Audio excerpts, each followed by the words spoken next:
All right, guys, we got some Friday afternoon action. The Seattle Seahawks have done something. They have signed a former Seahawk, somebody who we let go a couple years ago, wandered around the league for a couple years, and then found his way back home. The Seahawks are signing defensive lineman Quinton Jefferson to a 2-year deal worth about $9.5 million.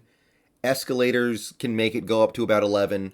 For now, we'll call it 9.5 million, so less than 5 million a year. And it seems pretty reasonable to me. It's a pretty reasonable cost, less than 5 million per.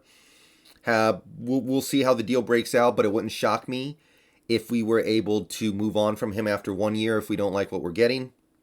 But the 2-year plan that I talked about in a previous video seems like it might be on a little bit. So this is a guy you're not going to have any commitment to going into the 2024 offseason. Another short-term contract. But he does give you something that will make you at least a little bit better for the next couple years. In this defense, the hybrid defense, I know he can be a decent 3-tech. He's been a 3-tech before. Last year for the Raiders, he actually had a career-high 4.5 sacks and I think 25 pressures. So he gives you like a pressure and a half a game.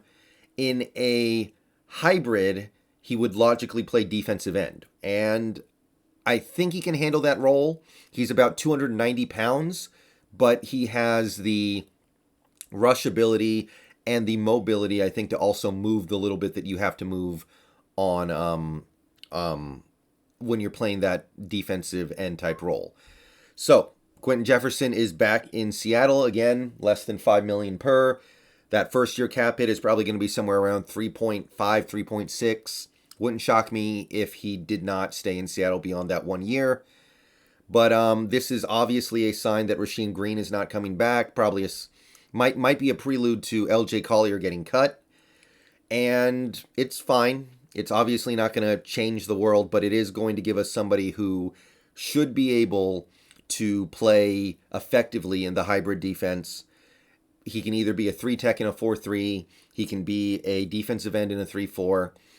Wouldn't shock me if Puna was on the move. I don't know if Puna can do the 3-4 end stuff, but that's a conversation for another time.